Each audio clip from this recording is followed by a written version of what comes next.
Good morning and welcome to this episode of Inside Texoma. Right now I'm joined by Tricia Golding from Hospice of Wichita Falls. And you've probably heard by now that the annual Tree of Lights campaign is underway. The tree was lit just this past week. So we're going to break down everything you need to know about this Tree of Lights campaign and how it benefits Hospice of Wichita Falls. So welcome, Tricia. Good morning, Melissa. How are you? I'm doing well. How are you? I'm great. Thank you. Tell us a little bit first of all about this year's Tree of Lights campaign. Well, sure. I'd love to.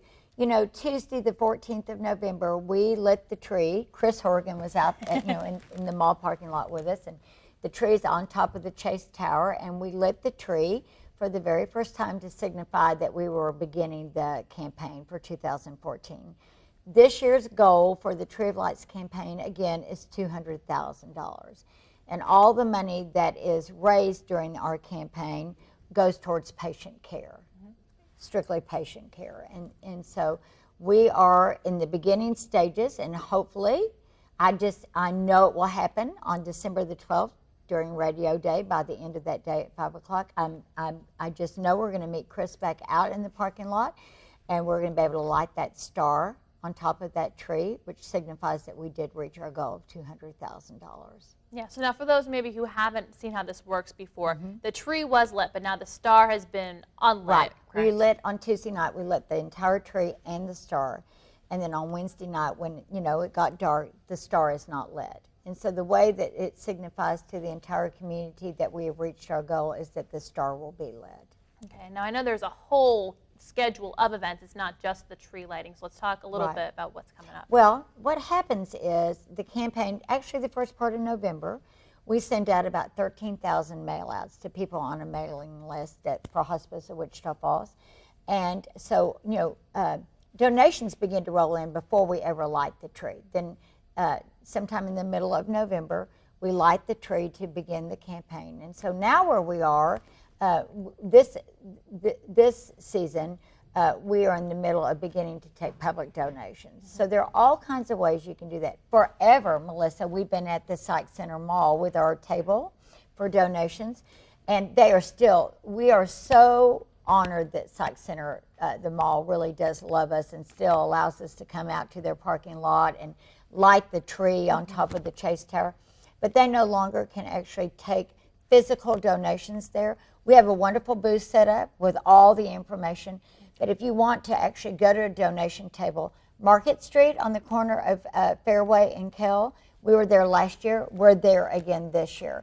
We will begin the Friday after Thanksgiving. So we will be there from 10 in the morning to 8 o'clock at night, 7 days a week through December 14th. Radio Day is December 12th, and we'll actually be there from 7 a.m. to 8 p.m. that day. But we go on and stay on that weekend, Saturday and Sunday, even when we reach our goal. Just a convenient place for people maybe to bring their pledges or whatever. But if you can't physically come to Market Street, then there are all kinds of ways to give. One is to get online, www.hospiceofwichitafalls or of WF.org. Or this year you can actually text. I probably won't be texting, but those that know how to text, you text HOWF 41444, and you text your donation. And then another way is to come by our office at the 4909 Johnson Road. We love it when people come see us. Hospice is not a place where people say, oh, today let's go to hospice. But so often when people actually come to our physical address, they are just in awe of this wonderful, wonderful organization in the building where we reside. And then, of course, you can also just call in your donation to Hospice of Wichita Falls. And I want to talk a little bit more about that texting this year. It is new. What inspired that? Just trying to get more people involved through social media? Yes. We're doing that at Hospice of Wichita Falls. We have a great, Facebook page, which we'd love for people to like. And we also Twitter some. And then we, actually, my supervisor said, you know what, we need to be able to text donations all year long. So let's just kick it off with the Tree of Lights campaign. So we did our research, and we decided that this would be a great new thing for us to do. And so it's convenient. People can do it from their home, and you just charge it to your credit card, and then that's taken out of your card. So we're going to give it a whirl and see how it works. And then no matter how you donate, usually you're asking for a $10 donation, $10 donation. But I will tell you this. we sometimes we just get a $1 donation that comes in. That's all right. It doesn't matter. It's $10 to buy the light, but we'll take anything. And the $200,000, you think you're going to reach the goal? I mean, normally it seems like you have reached it every year. We have. I will tell you, a couple of years ago and last year, we were farther behind in our campaign than we normally were the week before Radio Day. And this year, it's not that it's slower, but we are not where we were last year. So thank you for bringing that up, because I do have faith in the community that we will reach our goal of 200,000. But I think people assume, Melissa, since we are in our 29th year, oh, Hospice of Wichita Falls will always be able to light that star. And you and I both know assumptions can be dangerous. And so that's what I love about our campaign, is $10 is just really, quite honestly, sort of a minimal gift. And so it's feasible for a lot of us to do that. And so what I want is for the public not to assume that it's going to happen, because there is always that opportunity that it might not. I don't know if you know so much about it, but medical attention is so different this year with the new health care plan and things.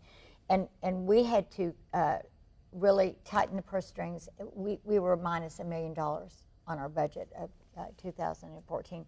So more than ever, this non-funded care is very important. We know that we will give over $500,000 in non-funded care, and we don't ever, ever, ever want to turn anybody away. Our mission statement is care, hope, and support for all when illness threatens life.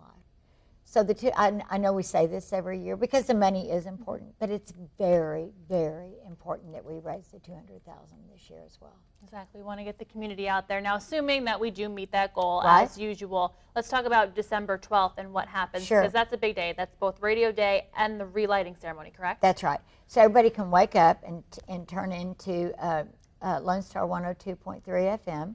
We're at the radio station from 7 a.m. to 5 p.m.